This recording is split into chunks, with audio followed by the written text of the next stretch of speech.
14페이지에 이제 한나라 보겠습니다. 자, 중국 문명, 하상주, 그리고 춘추 전국시대, 그리고 진나라까지 봤습니다.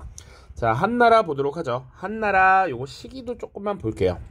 기원전 202년부터 기원 후 220년입니다. 대략 202년이면 기원전 3세기부터 기원 후 3세기까지 약 지금 420여 년간의 시간이 한나라였다라는 겁니다. 자, 진나라는 기원전 3세기였습니다. 자, 이 한나라의 시작은 사실은 진나라의 멸망부터 봐야겠죠. 진나라가 진시황이 죽고 나서 진 2세 황제 때 진승 5광의 난이 발생해서 지금 무너졌습니다. 자, 그 이후에 중국은 어떻게 되었느냐? 당시 이 중국의 패권을 두고 격돌하는 두 개의 세력이 있었다라고 보시면 됩니다. 자, 오른쪽에 지금 장기판을 갖고 왔는데요. 요게 지금 장기판의 배경이 된 게 초한지라고 하는 이야기예요. 초한지. 요건 물론 이제 소설이지만 초나라와 한나라가 지금 중국의 패권을 두고 다시 한번 경쟁을 벌이게 된 것입니다. 지금 파란색이 초고요. 빨간색이 한나라입니다. 자, 실제로 이 장기를 둘 때 초나라가 좀 더 실력이 좀 더 덜한 사람, 그리고 보통 빨간색은 실력이 좀 더 나은 사람, 이렇게 지금 배치를 해서 합니다. 좀 더 고수가 한나라를 하는 거예요. 왜냐? 실제로 이 초나라와 한나라의 대결에서는 한나라가 승리를 했기 때문에 그렇습니다. 자, 아무튼 자, 이 초나라와 한나라가 경쟁을 해서 한나라가 승리를 했고 중국의 패권을 장악한 겁니다. 이 자세한 얘기는 다 다루기는 어려울 것 같아서 넘어갑니다. 자, 그래서 한나라, 이 한나라를 세운 사람이 누구냐면 바로 유황이라는 인물입니다. 한나라를 세운 고조라고도 불러요. 그래서 지금 유씨 정권이다 라고 하는 거 해두시고요. 자, 한나라 고조부터 각각 좀 살펴보도록 하겠습니다. 자, 당시에 진나라가 무너진 이후에 분열된 중국을 다시 통일했다라는 거. 자, 그리고 진나라가 무너진 이후에는 강력한 이 법가주의 정책, 잘못을 했을 때 강력한 벌로서 이렇게 지금 억누르는, 억압하는 이런 모습들이 문제다라고 생각을 했기 때문에 지금 유학을 회복하고 가혹한 법을 폐지하는 이런 모습들을 보였다라고 우리가 상상을 할 수 있죠. 자, 기본적으로는 요거는 진나라 때의 법가와 지금 대비되는 모습이다 라고 생각을 할 수 있겠습니다. 자, 그리고 세금을 감면해 주기도 했다. 자, 그리고 이 한 고조는 군국제라고 하는 제도를 시행합니다. 군현제는 들어봤는데 군국제가 뭐지? 라고 생각할 수 있을 것 같아요. 자, 군현제의 특성과 봉건제의 특성을 지금 같이 적절하게 믹스했다라고 보시면 됩니다. 오른쪽에 요걸 보면 확실히 알 수 있는데요. 자, 한 고조가 다시 중국을 통일할 때 많은 도움을 얻었습니다. 그 도움을 줬던 사람들에게 분명히 은혜를 갚아야 된단 말이지. 그래서 당시 황제가 거주하는 이 수도와 그 주변 지역은 군현제로 통제를 하고요. 그리고 이 수도와 먼 지역, 지방은 제후들에게 일종의 봉건제 형태로 지금 땅을 나눠주고 그 지역을 통제하도록 했습니다. 자, 그래서 이 군현제적 요소와 봉건제적 요소를 결합한 것이 군국제이다 라고 생각하시면 돼요. 자, 그래서 군국제라는 게 시행되고요. 조금 더 지나면 우리 분명 봉건제가 가진 문제가 있었죠. 가면 갈수록 중앙의 통제를 잘 따르지 않아. 그러다 보니까 나중에 한 무제 때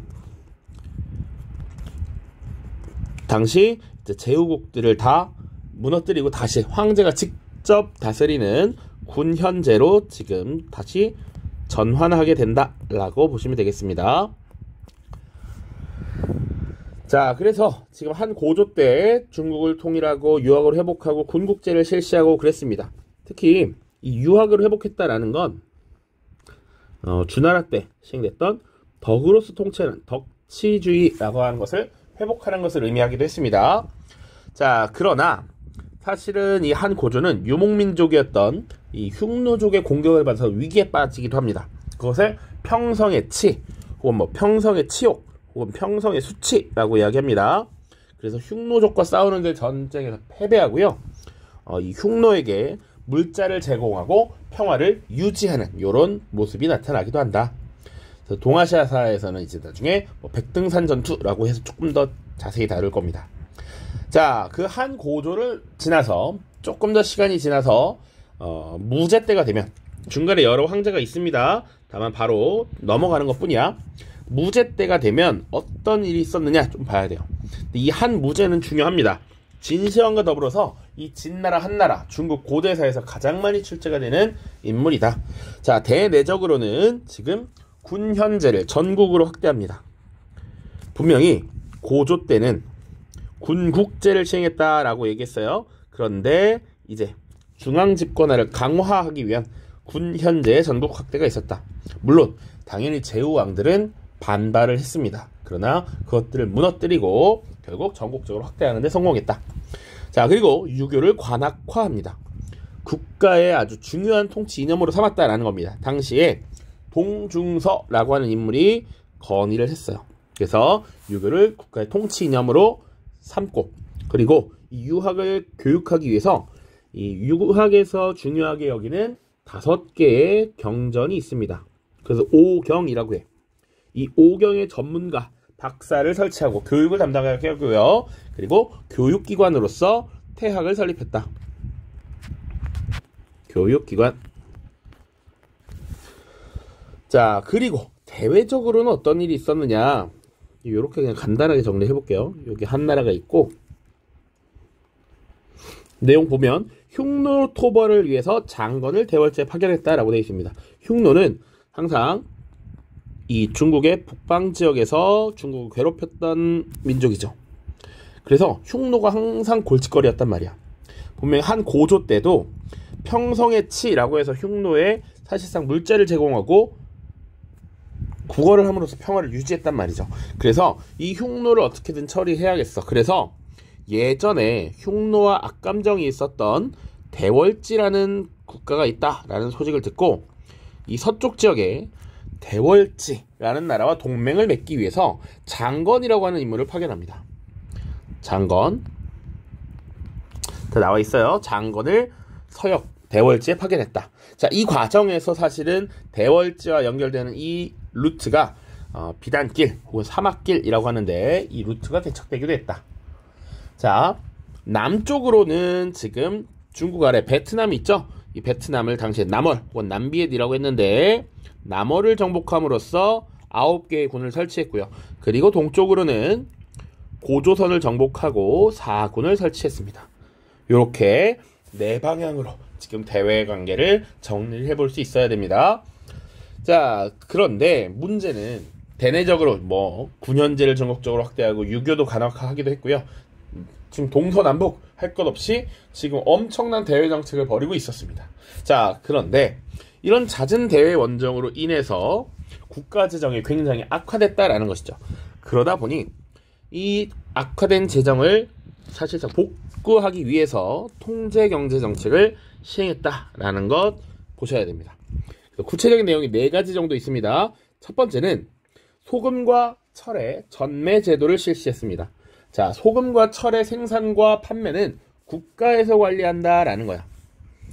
그래서 소금을 한자로 염이라고 합니다. 그래서 염철 전매제라고 돼요. 소금이라는 거 음식을 만들 때 꼭 필요한 것이잖아. 그러니까 이 생활 필수품을 지금 국가에서 관리하면서 국가에서는 재정을 확충하려고 했던 것이다. 자, 그리고 오수전이라고 하는 화폐를 주조합니다. 오수전. 원래 과거에는 화폐를 귀족들도 만들 수 있었습니다. 그러니까 이 자원들을 갖고 있다면 화폐를 만들 수 있었는데 이 화폐를 주조할 권한을 지금 한나라 국가가 독점함으로써 국가에서 화폐 생산을, 화폐 발행을 관리하는 이런 모습들이 나타났다. 자, 그리고 화폐를 사적으로 만드는 자들을 벌하는 이런 모습들이 나타납니다. 그리고 균수법과 평준법을 실시하죠. 균수법은 어떤 물건, 상품이 굉장히 싼 지역에서 사와서 비싼 지역에 파는 방법이었습니다. 그래서 국가에서 사실상 상업에 뛰어듦으로써 지금 재정을 확보하려 했고요. 평준법은 시기의 차이야. 어떤 물건이 굉장히 싼 시기가 있죠. 그러면 많이 사서 지금 쟁여뒀다가 그것이 비싼 시기에 팔았다라는 것이죠. 그래서 균수법과 평준법을 통해서 물가를 어느 정도 조절하고 국가가 경제적 이익을 취했다라고 보시면 되고요. 억상책 상업을 억제하는 모습을 보였다. 자, 그래서 지금 한나라 쭉 보고 있는데요. 이 고조와 무제 시기는 보통 우리가 전한이라고 부릅니다. 왜 그러냐? 이 한나라가 중간에 잠깐 외척 세력에 의해서 무너지고 신이라는 나라가 등장했던 적이 있어요. 그래서 신이라는 나라가 등장하기 전까지를 전한, 그리고 신이라는 나라가 금방 무너지고 다시 한나라가 회복됩니다. 그 시기를 후한이라고 부릅니다. 자, 신나라 보겠습니다. 당시 한나라의 외척 세력이었던 왕망이라는 인물이 전한을 무너뜨리고 건국했다. 자, 그 왕망은 두 가지 정책을 추진했는데 토지의 국유화, 왕전제를 실시하려 했고요. 그리고 노비를 사속이라 해서 사속의 매매를 금지할 것을 추진했습니다. 물론 이런 것들이 한나라 지방 곳곳에서 성장하고 있었던 호족 세력들의 반발을 불러왔고 결국 신나라는 금방 무너지게 되었다. 그리고 이 전한의 친척이라고 할 수 있는 유수라고 하는 인물이 한나라를 재건하게 되죠. 그래서 유수라는 인물이 황제에 즉위함으로써 광무제라고 호칭을 부르게 되었습니다. 그래서 광무제라고 하는 황제가 호족들의 지원을 받아서 당시 한나라를 재건했다라는 것. 자, 다만 수도가 바뀌었습니다. 러양이라고 하는 도시에 도읍을 했습니다. 러양. 자, 기본적으로 한나라 때는 장안이라는 곳에 수도를 했었다. 장안. 자, 요건요 나중에 당나라 때까지도 수도로 활용됩니다. 오늘날의 시안입니다. 러양이라고 하는 도시는 기본적으로는 그 춘추전국 시대 주나라의 수도였던 나급이라고 보시면 됩니다. 자, 그러나 이 한나라는 약 200여 년간 지속되지만 뭐 굵직한 정치 변동 없이 쭉 서서히 무너졌다라고 보시면 됩니다. 자, 그래서 이 후한은 나중에 황건적의 난이라는 사건을 계기로 크게 쇠퇴하게 되고 결국 멸망했다. 황건적은 노란 황색의 두건을 쓴 도적대라는 의미입니다. 그래서 한나라가 점점 약해지는 과정에서 황건적의 난이 일어났다. 그래서 결국 멸망의 길로 넘어가게 되었다라고 보시면 됩니다. 자, 한나라 때의 사회와 문화 마저 보고 마무리하겠습니다.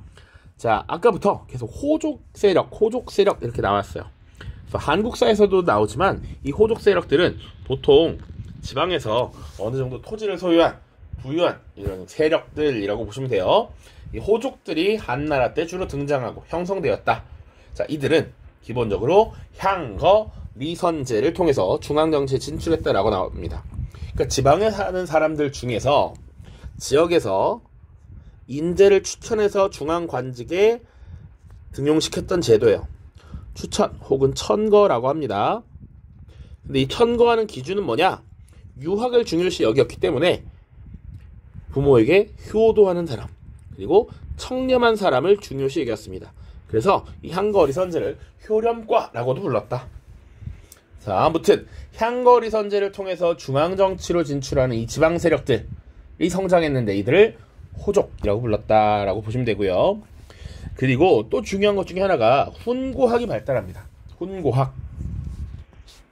자, 이 훈고학은 기본적으로 어떤 글에 해설을 다는 것이라고 생각하면 돼. 해설 혹은 해석이라고 보시면 됩니다. 그러면 이 해석이 왜 필요하느냐를 봐야겠지. 한나라 땐 유학이 굉장히 발달했는데 유학 서적이 많이 남아있지 않았습니다. 왜냐? 기본적으로는 진나라 때 분서갱유로 인해서 유학 서적이 많이 불타 없어졌고 그것을 계승할 유학자들이 많이 죽었기 때문이지. 그러니까 남아있는 것이 굉장히 제한되어 있었고 이것에 대한 해설을 열심히 해야 될 필요가 있었다라는 것이죠. 그래서 훈고학이 한나라 때 발달했다.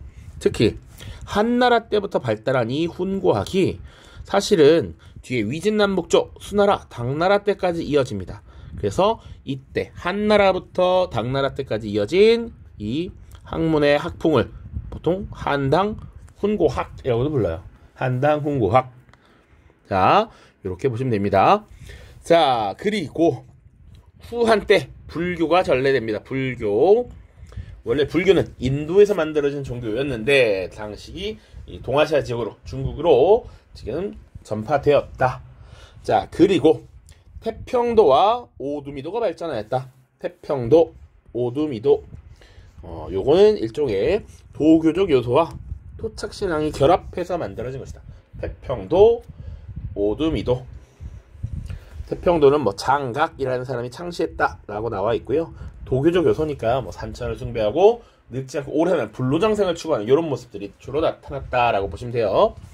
자, 그 다음입니다. 역사서를 편찬합니다.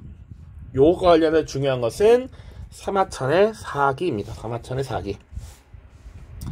자, 사마천의 사기는요, 기본적으로 중국에서 역사서술의 모범이다라고 전해집니다. 역사서술의 모범이다. 자, 이 사기라는 역사서는 그 서술 방식이 특이해서 또 기억해야 됩니다. 기전체라고 하는 방식이에요. 기전체는 이 사기의 내용 중에 한 파트가 본기라는 파트가 있고요. 열전이라는 파트가 있습니다. 자, 그것의 글자를 따서 기전체라고 부르는 것인데, 기본적으로 본기는 황제의 일대기를 쭉 적는 거야. 지금 아까 한 고조, 혹은 그 전에 진시황, 한 고조, 한 무제 있죠. 그러면 인물 한 명과 관련된 일을 쭉 시대순으로 정리한 겁니다. 그게 본기고요. 열전은 주로 이제 그 관료들, 주요 인물들을 중심으로 역사를 정리한 겁니다. 그러면 예를 들면 여기 지금 언급되진 않았지만 뭐 예를 들어서 진나라 때 변법을 주장했던 상황이 있어. 그러면 상황의 일대기와 관련해서 상황과 관련된 걸 시간순으로 쭉 정리하는 그런 것이죠. 혹은 제후들의 이야기를 적은 세가라는 것도 있고요. 뭐 제도를 정리한 지, 그리고 시간순으로 정리한 표, 이런 것들을 쭉쭉쭉 정리한 것이 기전체입니다. 이런 것들이 모범이 돼서 뒷날 중국 역사서도 이런 기전체 형태로 많이 쓰여졌다라고 보시면 돼요. 후한에 반고라고 하는 인물이 쓴 한서라고 하는 역사서도 있었다 보시면 되고요. 또 하나, 채륜이라고 하는 사람이 종이를 제작하는 제지수를 개량했다까지 보시면 어느 정도 완료가 될 것 같습니다. 그래서 지금 진나라 때와 한나라 때 오늘날 중국의 그런 기본적인 문화의 원형이 만들어집니다. 그래서 보통 한나라 때 특히 이 중국의 글자를 한자라고 하고 한문이라고 표현하죠. 그리고 중국의 중심이 되는 민족을 한족이라고 합니다. 한족, 이게 중심이 되는 민족이죠. 한자, 한문도 있고요. 자, 물론 그 앞에 진나라도 꽤 중요한 영향을 미칩니다. 이 진나라라고 하는 호칭이 나중에 이제 외국에 알려질 때 차이나라고 하는 것이 진에서 시작된 것이죠. 오케이? 그래서 이 중국 고대 국가였던 진나라와 한나라가 이 중국의 문화와 사회의 원형을 만들었다라고 보고 있다 정도 보시면 돼요. 자, 밑에 이제 자료 있는데요. 한나라의 영역과 통제경제라고 나와 있습니다. 통제경제와 관련해서는 텍스트를 한번 읽어보시면 될 것 같고요. 왼쪽에는 지도가 나와 있습니다. 한나라 당시 초기 수도가 장안이고요. 그리고 나중에 후한 때 러양으로 이동했다. 자, 그리고 잘 보시면 북방에 흉노족을 견제하기 위해서 장건이라는 사람을 지금 대궐지에 파견을 했던 것이죠. 그런데 사실 대궐지는 이미 멀리 도망간 상태여서 이런 동맹의 제안에 뭐 썩 긍정적인 반응을 내놓지 않습니다. 자, 그러다가 나중에 이 한나라와 흉노는 계속 격돌을 하고 대결을 하는데요. 어느 정도 한나라가 우위에 서게 됩니다.